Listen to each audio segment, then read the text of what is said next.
Okay, class, welcome to lecture number 2. In this lecture, we're going to talk about populations. Now, this isn't a human geography class, this isn't a cultural geography class. We're not going to spend a lot of time with population, but at the same time, we want to talk about population because in a lot of ways, population does tie into environmental degradation.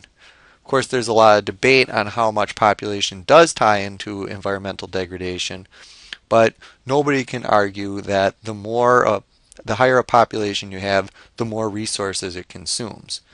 Really, the big debate here is how big of a population can the Earth hold currently that allows us to consume its resources at a sustainable level. Some would argue that we can handle many more people. Some would argue that we're good the way we are. Some would argue that we could stand to have a lot less people given our current resource consumption. That's what we're going to talk about today. This lecture, like the previous lecture, is kind of a building block that we're going to base a lot of future lectures on. So the big question here is, will civilization collapse? There's a lot of movies out there that are apocalyptic and they talk about the collapse of civilization. A lot of those movies show the population much lower than what it is. You have a lot of doomsday sayers, either from a religious perspective or from a very environmental perspective, talking about the collapse of civilization as we know it. That really gets into the question, if we're going to discuss population in regard to this class as a resource class, conservation class, is there an upper limit to the number of people that an environment can sustain? And the answer to that question is yes. But like I mentioned before, what that number is really is dependent upon the environment that you're in. One of the readings that you have is a reading that relates to the collapse of a civilization that is due to environmental degradation. Now, this is from a book called Collapse by Jared Diamond. Jared Diamond, he had a really good book called Guns, Germs, and Steel, and he followed up with Collapse. Now, Collapse, in my personal opinion, really wasn't that great of a book. He spent a lot of time talking about himself. But several of the chapters in that book were pretty good in the way that he outlined how certain civilizations did fall due to environmental degradations and how some other civilization were able to overcome what was going on with environmental degradation and continue. Now, Easter Island is often used in the environmental community as an example of what can happen to the Earth if we pursue so much environmental degradation.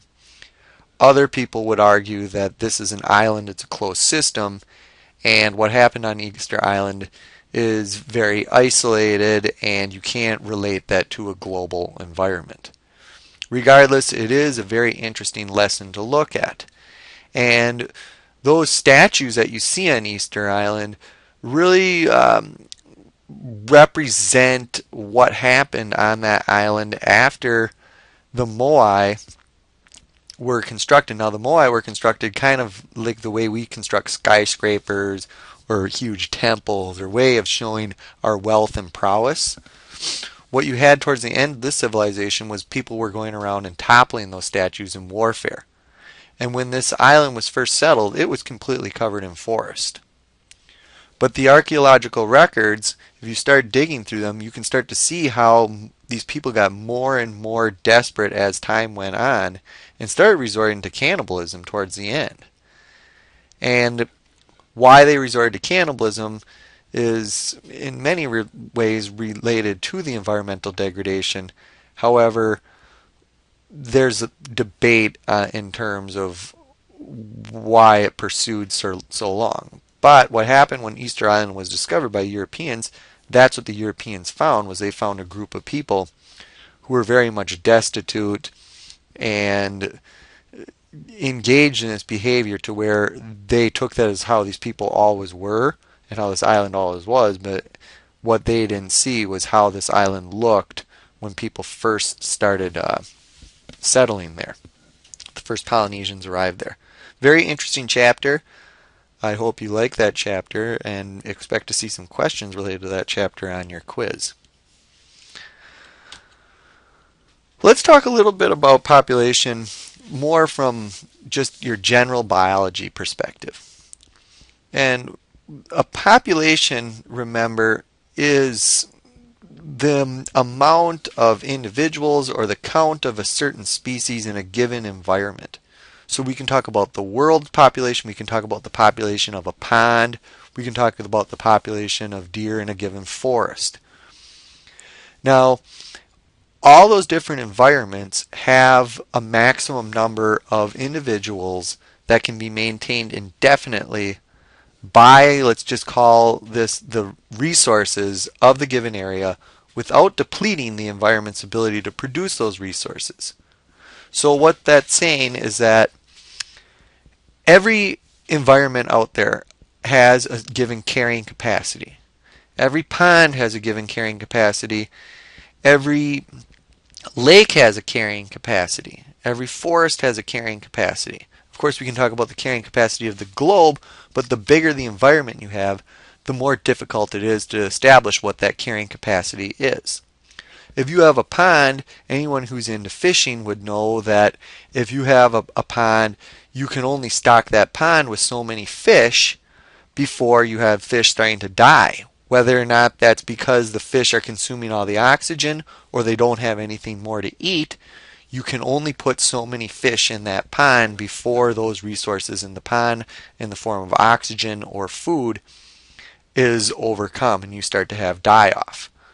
When it comes to deer, we all know that the deer herd fluctuates in population, but the Wisconsin deer herd, the forest in Wisconsin can only support so many deer.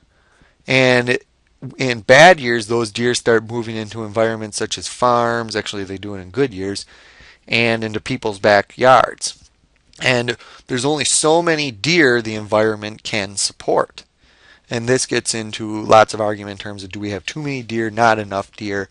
And you can see why the issue of population, even when it comes to something like deer, can be very controversial. If we were to look at environmental issues related to population growth is kind of like a gear in a machine, to where as population growth occurs, it turns the gear of resource consumption. The more resource consumption you have, the more environmental degradation you have. Everyone in this class will argue in different ways over what environmental degradation is. But what cannot be argued is that it will happen at some point with too high of a population. Getting into something like deer or even into wolves, some people would argue that wolves are a good thing, some people would argue that they're bad. But regardless, both sides would say that too high of a population with either of those is going to drive some type of environmental degradation. You can see this with grazing cattle. You can see this with too many deer in a cornfield. Sometimes people would say that this occurs in the United States with too many people in given areas. This is what we will visit over and over again when we start looking at some other topics in this course. This is a slide from back in 2007 when I first started teaching this course at UWEC. And at the time, the global population was 6,616,177,022. Obviously, there's some equations going on here to estimate what that population is. Now, let's take a look at the latest projected population of the world. And the latest is, I'm going to go over here on the other side and bring this up over in here, is 6,958,000,000. Wow, we grew quite a bit. US has 312 million in it. We grew quite a bit between 2007 and 2011. Now, if you were to look at global population growth back even in the early 1800s, you would not see that kind of growth. And what we're going to visit over and over again in this course are some of the factors that led to such a rapid growth rate in world population. We're going to visit topics like the Industrial Revolution, the Agricultural Revolution, the Green Revolution, revolutions associated with oil, which you might have already seen in that movie that you were told to watch. So let's just exit out of this, and there you have it. You have 300 million more people in the world, over 300 more million people in the world since 2007. That is quite a few more people since then. And that's what has a lot of people worried, not just from an environmental perspective, but from an economic perspective as well, because with that many people, that many more people need to eat, and that many more people need work. And yes, you can argue that the more people you have, the more you drive the economy, but the world is not fair, is one thing that you're going to find out if you haven't already. Let's go to the next slide. Now, if we were talking about population in, I hate to use the word natural, but if you were to look at population cycles in an environment that doesn't have some external factors in there, and what you would see is cycles. Not all environments and not all species experience this. If you were to look at something like earthworms, they don't really have overshoot and dieback. They pretty much sustain what the environment will support. But if we look at something such as the wolf and deer population in places like Yellowstone or places like Isle Royale National Park, what you would see is this cycle. You would see that you get the predator and prey relationship to where the predator relationship builds up to where you have too many predators to support the environment and they eat all the prey, and then those predators die back, and then the prey overshoot the population, and then you have a surge in the amount of predators.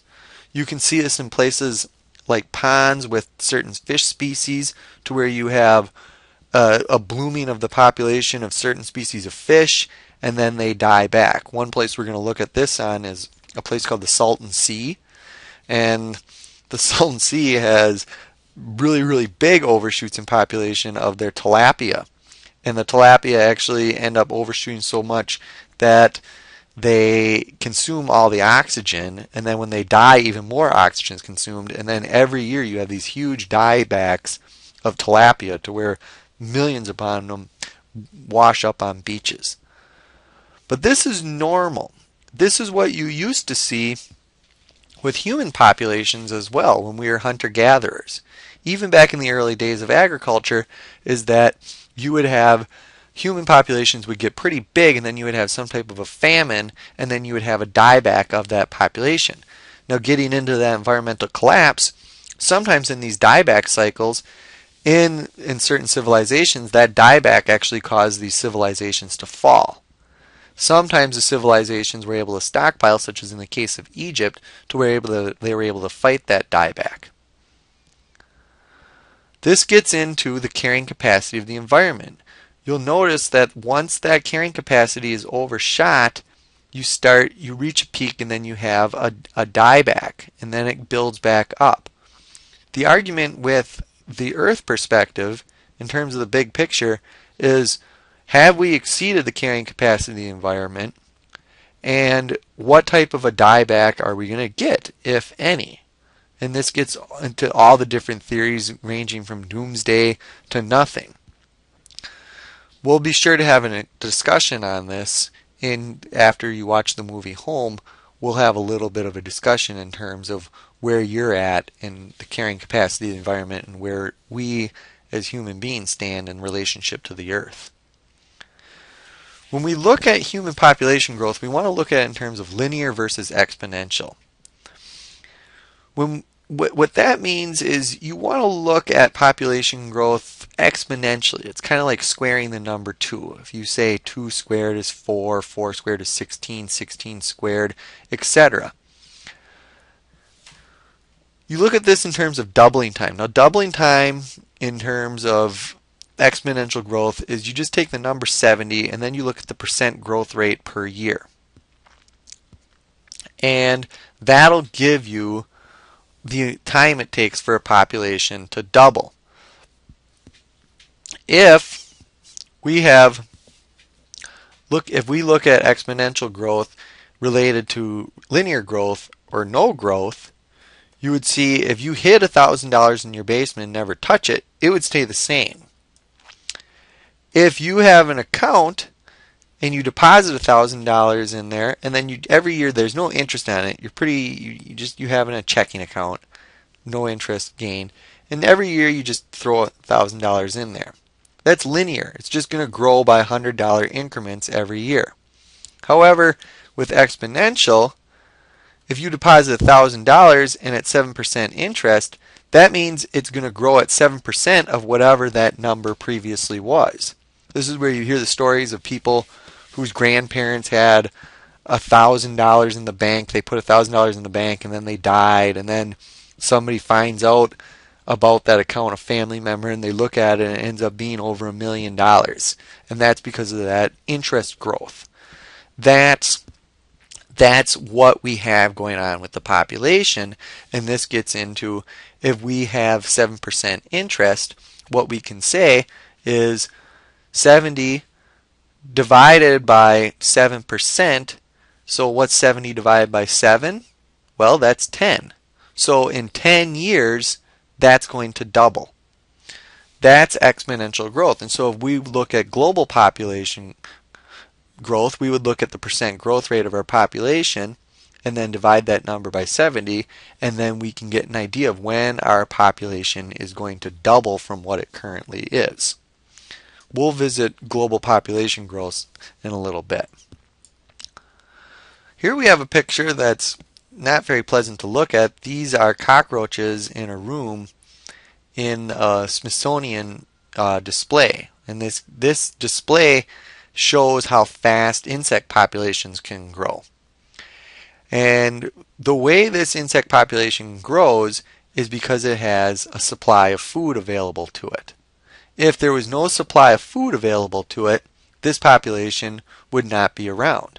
This is why rats and cockroaches always do so well in not so clean environments. If you think of things like World War I, even Vietnam, at places like Khe Sanh, that's why the rat population was so big, was because there was so much for them. You go back to these areas, there's nowhere near as many rats.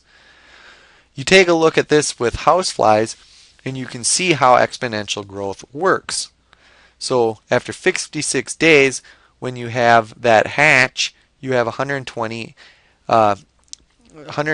eggs that those flies lay. After 112 days, you have 7,200, 432,000.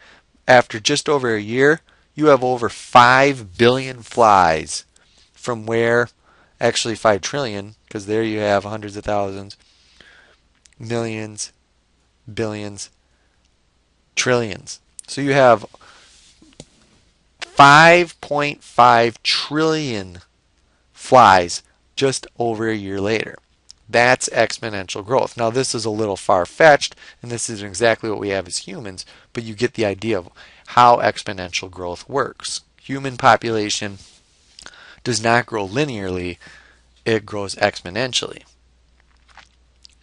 Now there are limiting factors on population growth, and this gets into the debate in terms of humans living sustainably on Earth.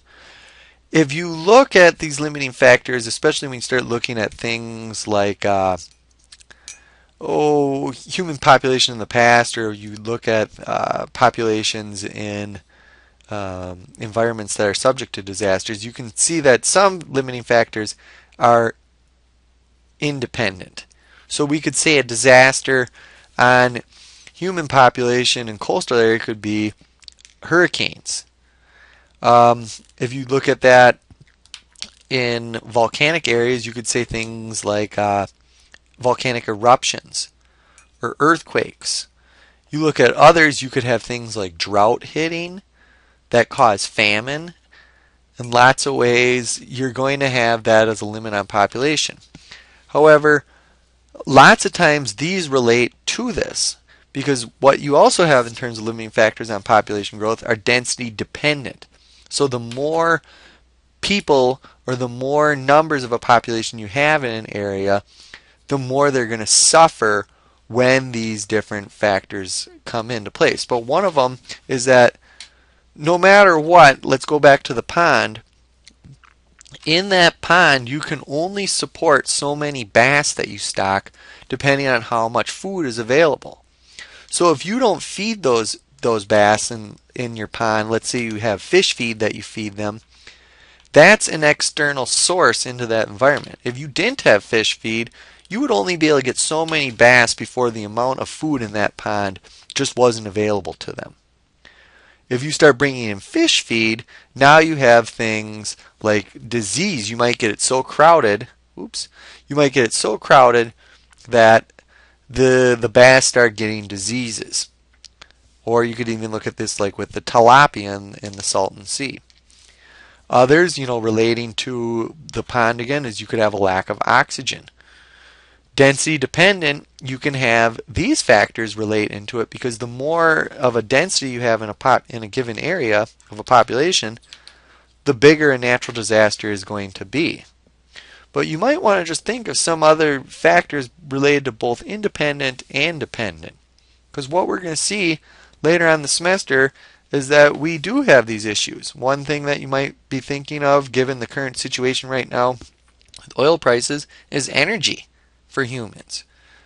If we're so reliant on energy, you can even look at this with a country's population. Within our country, we really can only have so many people because of the amount of energy that we use. Now with China and India coming online using a lot of energy, there's that much less energy to go around. And that's why just recently the Pentagon announced that they have this huge initiative to where within a few years they want to have a certain percentage of their fleet going on alternative energy.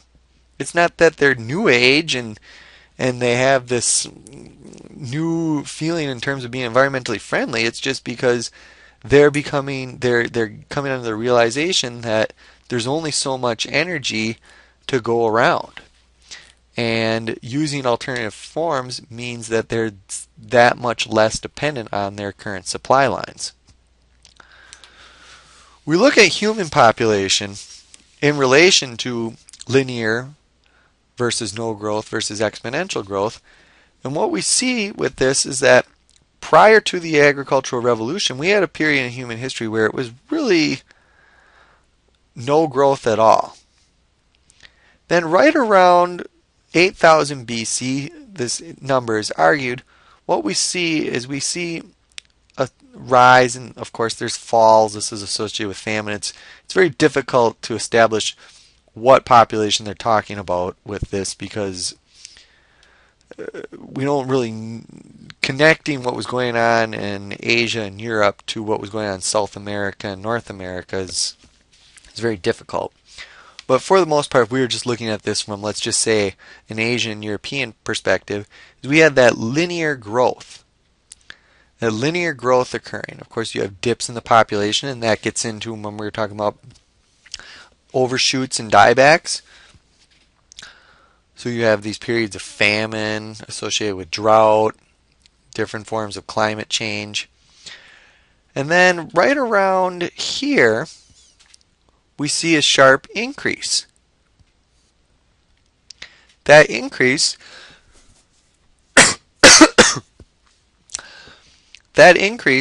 is related to your industrial revolution. A lot of this came about from putting things like coal, your fossil fuels online. Then you see another sharp increase right around in here. That's what you call the green revolution. We'll visit that when we visit agriculture. So you have these different factors that come into play that make humans' lives much easier. All of these revolutions really relate to us, especially the more modern ones, using energy that's been stored for a long period of time. We'll see this with the Green Revolution with modern day agriculture. And this right here, this sharp rise in that reliance on energy from elsewhere is what has a lot of people saying that we're exceeding the carrying capacity and we're dipping into a resource that is soon going to run out. Of course, that's up for debate because now with technology, we have things like solar and wind energy and other forms of energy that we might be tapping into that will make our fossil fuels antiquated. Of course, that's the current debate that you're seeing in our society right now. Many people would say is the 20th century the prodigal century. As we move into the 21st century, is what happened in the 21st century, the period in human history to where we trashed the planet and then we figured out what was going on, or are we just going to continue until we see that collapse? That's the argument. I'm not here to tell you one way or the other. I'm not some prophet that knows all. That's why in a class like this we have those discussion forums. We take a look at world population growth in doubling times related to this figure, and you can see the doubling times here. And so we don't really know the doubling time from back in 5000 BC, but we can see that it took 4,200 years for us to reach 100 million. Then 600 years. Then we have a little bit of a rise again because of some famines. But then, look at this. 500 years. Agriculture is starting to get a little bit better. We have advancements in technology. 1900, only 200 years. But this is where it gets really eerie, if you would. Between 1900 and 1965, it only took us 65 years to double in population. Then, between 1965 and 2000, we doubled again. Now it's only 51 years.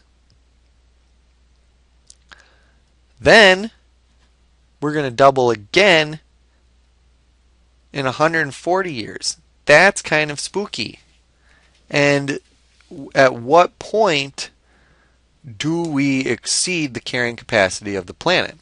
Now, we might have arguments in terms of when that is, but nobody can argue that at some point we will exceed the carrying capacity.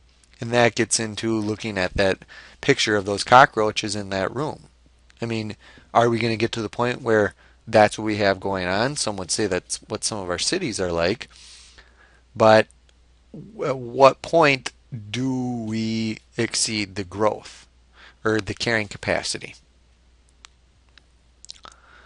Here we have another figure that shows estimated human population growth. And if you look at this figure, what you would see is that less developed regions are going to grow much faster than more developed regions. This is something that you're going to see in the assignment related to the Excel data.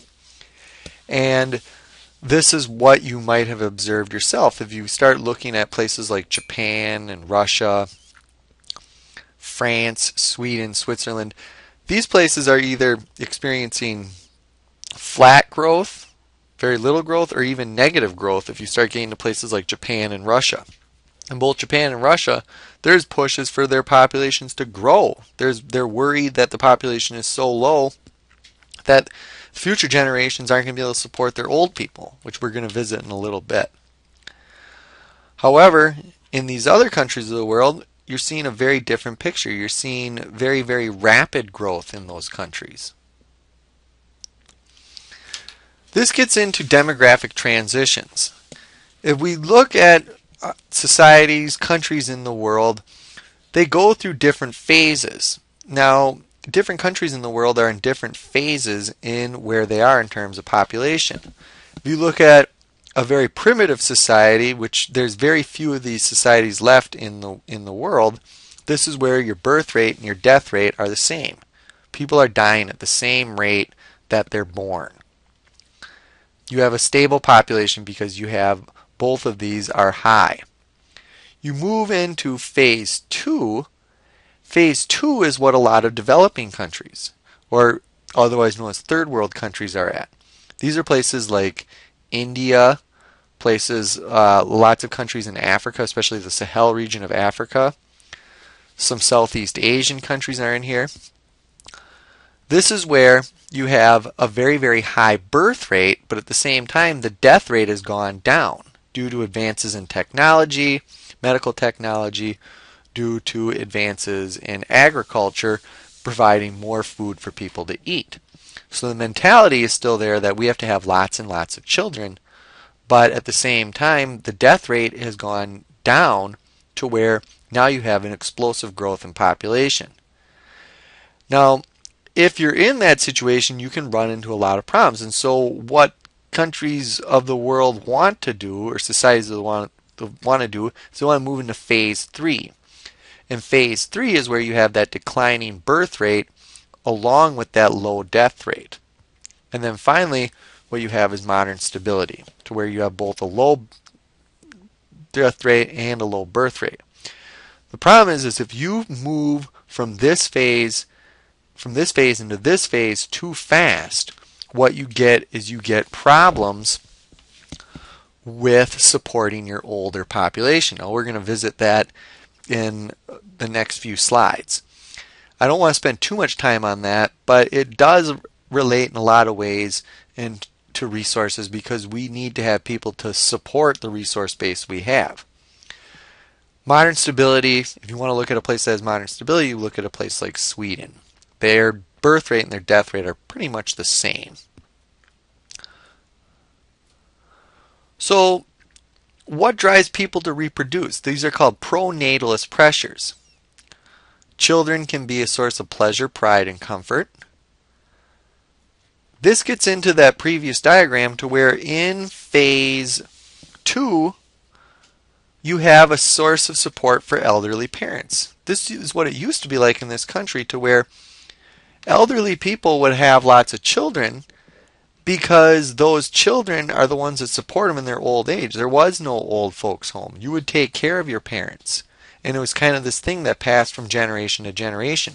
You'll see this with a lot of families that are immigrants to this country. Is they still have this way of thinking, to where the families in this country have been here for a while. They don't really subscribe to that. It's more of putting parents who are too old into retirement homes. This gets into as well a lot of the reasons why boys are more valued in many societies than females, because in a lot of societies the males are the ones that are working, and because the males are working, they're the ones that are going to provide the support. Now we're going to visit that in a little bit here, in terms of the number one reason for slower growth is educated working women. A source of family income. You think of immigrant families in this country back around the turn of the 20th century, and you would have, or farm families, you would have a large family because each one of those children is a source of income for the family. You see this in this country as well with a lot of newer immigrants, not all immigrants, but you would have lots of children. Each child goes out into the workforce and generates income to share collectively as a family. Social status. This depends on the society, but different societies having a lot of children is a sign of being fairly wealthy. In this country, very wealthy people, such as movie stars, show off that they have all these kids, but then also in this country, in some ways, poor people tend to have more children. Of course, you have to replace members in society as they die, and boys are more frequently valued than girls in society. And so in places like China and India, you wonder why they have so many more boys than girls, and it's called the ultrasound. And it's terrible, but people do look and see if they have a boy or a girl, and if it's a girl, they might choose not to have that child. Yeah. Birth reduction. Now, why do you have a lowering of the birth rate? Higher educated. Higher educated societies tend to have more or less of a birth rate than lower educated societies. This gets into the exercise that you're going to do. Personal freedom for women. This cannot be stressed enough. The more freedom women have in a society, the more they have a right to choose how many children they have. Really relates in terms of how fast the growth rate is. Career opportunities. The more career opportunities you have, the less you're going to have of births. Why? Because women are going to be pursuing those jobs as well. Education and socioeconomic status relate to the first one. People in the middle class tax bracket who are educated tend to have less children than those who are uneducated and in a poor tax bracket, especially in this country and developed countries of the world. The number one reason for birth reduction is the education of women.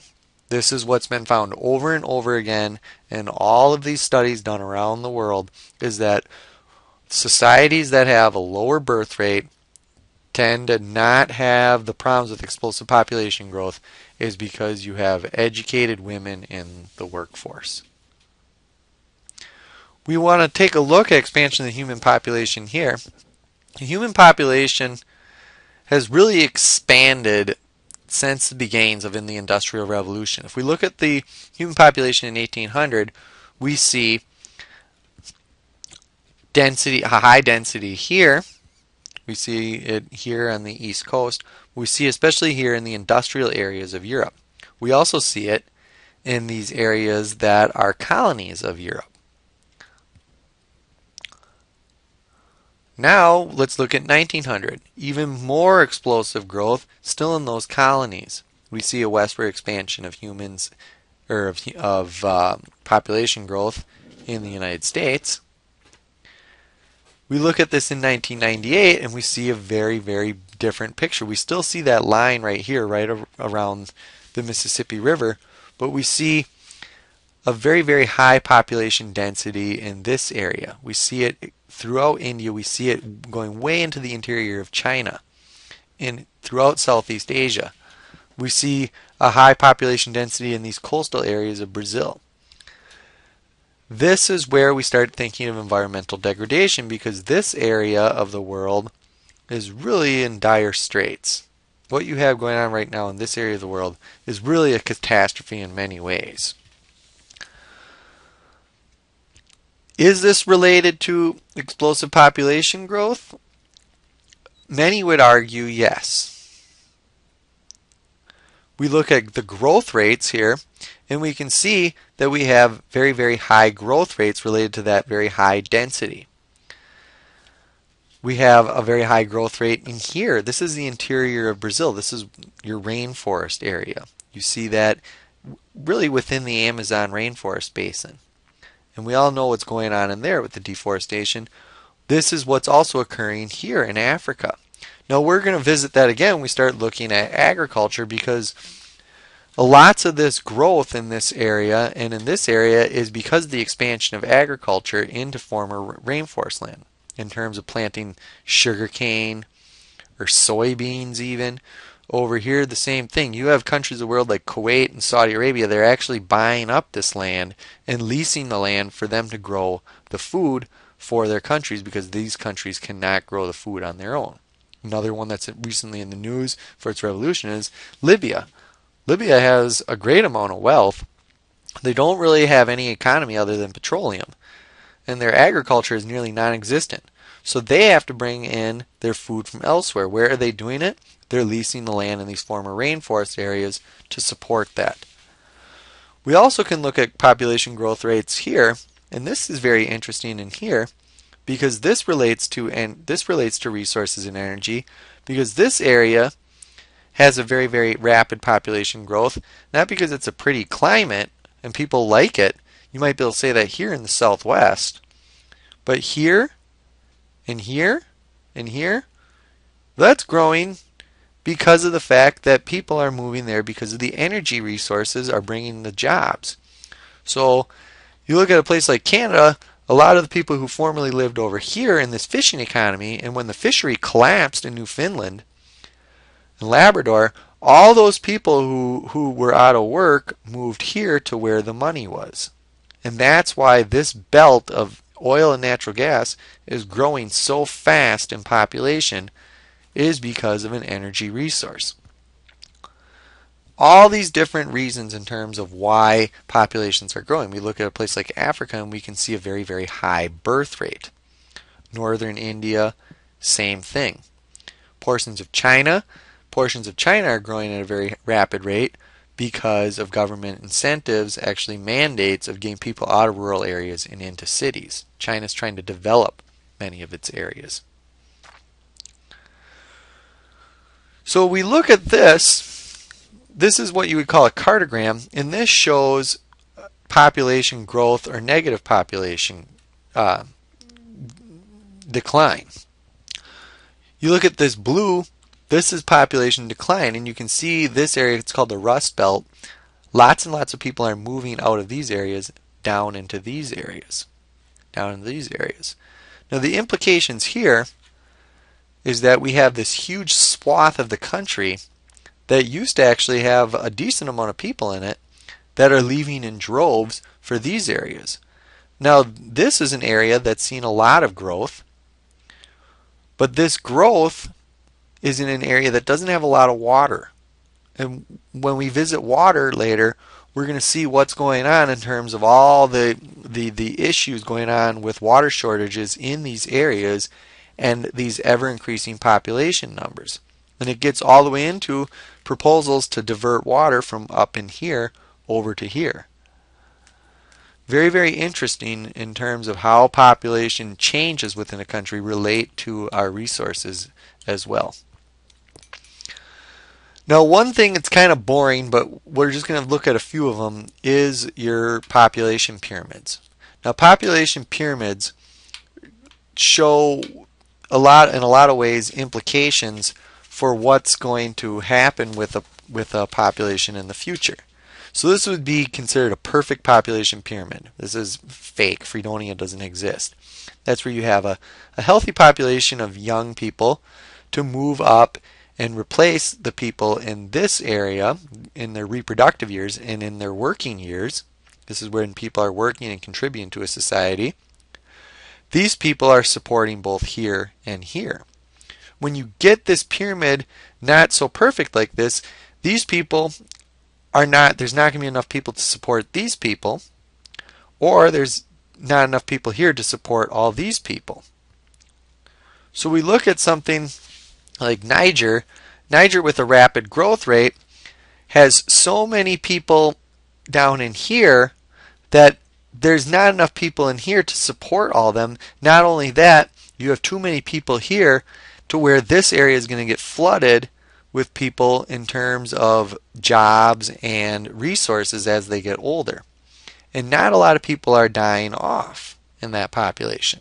It sounds kind of crass to say, but if you have too many people down here, you need people here to move out of the way, because otherwise you're going to get a glut and you're going to run into problems, which we're seeing in many African countries. You look at a place like Sweden. This is a stable population. You have just about as many people being born as you have dying. So your birth rate and your death rate is about the same.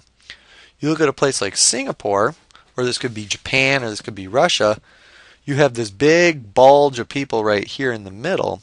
These are the people who are in their working and reproductive years, but they're not producing a lot of children. And if they're not producing a lot of children, that means as they move into this bracket, there's not going to be as many people in this bracket to support them in their old age. And you have to remember there's things like Social Security, Medicare, and taxes that all come into this. We look at that in terms of our country, and we can see what's going on with our baby boomers. This is what was going on in 1965. You had all these people in this bracket. Remember, this is your non-working, your non-reproductive bracket, and they're overwhelming the number of people here. This would be your World War II generation. Now, with time, in 2005, those baby boomers are now moving into here, and they're not producing as many children as what they had. And so the implication for this, for you and for me, is that as these baby boomers move up into this end of the scale and we're having even less and less children, there's not going to be enough of a tax base to support them in their old age. Now that tax base is also what gives us things like our ability to manage our deer herds, and you have to think of the workforce even to support these people in retirement homes. Now this is not a cultural geography class, so I'm not going to dwell on this too much. I'm going to try to take a resource perspective on it, but this is really why in a lot of ways you're seeing so much in the news with Social Security and with Medicare, and that is because there's really not enough people out there to support an aging baby boomer population that is much bigger than the children that they had. Now, finally, we want to ask the question, are there too many people? A neo-Malthusian takes the approach that with excess population growth, you have resource depletion, pollution, overcrowding, unemployment. That in turn brings about poverty. Then you have starvation leading from all this. You have starvation, disease, crime, and misery, which leads to war. Now this is a belief that comes from a guy by the name of Thomas Malthus. He was an economist back in the early 1700s. He proposed this back in the time when Europe was experiencing this explosive population growth because of the Industrial Revolution. And what ended up happening was Europe very much stabilized in population. In some countries, Germany, they're actually experiencing slightly negative population growth. So lots of people will point to Malthus and say, you know what, he was wrong. This really didn't happen. However, others will say, well, not really, because Europe outsourced with colonialism, and in a lot of ways this is continuing today, and it's a matter of when is this going to happen. Now, related to this is a different group of people, the neo-Marxist, and I'll flat outright say that I'm not really in agreement with these people, but what they'll say is that exploitation and oppression from the very wealthy people in society is what drives poverty. And that poverty is how you get this resource depletion and pollution, overcrowding, unemployment, and that's what causes your excess population growth and your starvation and war. Neo-Marxists point to places like Africa and India, and they bring in it. They relate it to neo-colonialism and the like. And I have strong issues with that, actually, with both of these. But I just want to show you this in terms of this. These are some of the viewpoints that we have when we have the argument for very, very strong populations. Now, of course, there's gradations between. You can lean towards one of these and not be this extreme. And I think whenever you look at a topic, of course, there's always really that gray area between these extreme views that really is the reality. Now, that's my opinion. Now, a neo-Malthusian will also look at it in this regard too, in terms of that shortage of natural resources is what drives environmental degradation. This ties all the way back into the Easter Island argument as well. Now, a resource optimist, however, looks at population growth as what really drives our technological improvements and what makes the world a better place. And yeah, just like with the neo-Malthusian, I would say that this isn't exactly perfect either, because this is looking at it from a developed country's perspective and not a developing country's perspective. But indeed, if we were looking at this in overall global history, you would be able to make the argument that that is what is occurring, is population growth does increase the demand for natural resources, and with that demand you have improved technology for getting the resources. You have developing substitutes, just like when we were first talking about resources. I talked about technological improvements. Conservation issues, we have reducing the quantity of waste generated, developing technologies that clean up the waste. We're seeing all this going on right now. And there's the argument is, are we doing it fast enough or are we not doing it fast enough? Is it too late? And that in turn reduces demand for natural resources and brings us all the way back to being able to then have a higher population because we don't need as much. You can make this argument with food, you can make this argument with oil, is that if we had the same technology that we have today, or back when we first started drilling oil, we wouldn't have any more oil because new technology has allowed us to find more. If we had the same technology that we used when we first started doing agriculture, there's no way we'd be able to support the population we have. However, and this gets once again to carrying capacity, is we have to look at this from the perspective of the external inputs we're putting into our current resource consumption. Because right now, what we're consuming and what drives our economy and what drives our high population is fossil fuels. And fossil fuels, we're going to see relates to agriculture, and we're also going to look at this in subsequent units and in energy, and how our energy right now, unless it starts coming from a different source, is finite. It will run out at one time. So modifying the idea of carrying capacity for people, our next unit is going to be agriculture, and we're going to look at this dilemma again in that human population grows exponentially, but even with all the advancements in food production, that only increases linearly. So many would argue with the developing countries, the starvation that's going on in the world, is that we have exceeded that limit because our population has grown exponentially and food production has grown linearly. Unless food production can somehow start to increase exponentially, we have exceeded the carrying capacity of the planet. Where you stand on that issue is up for argument, and this is what our discussion groups are for, but indeed we're going to visit this issue again in the next lecture when we get into the module dealing with agriculture. So I hope you enjoyed this lecture. I know this was a bit of a long one. If you have questions on it, please be sure to post them to the discussion forum in D2L. Thank you.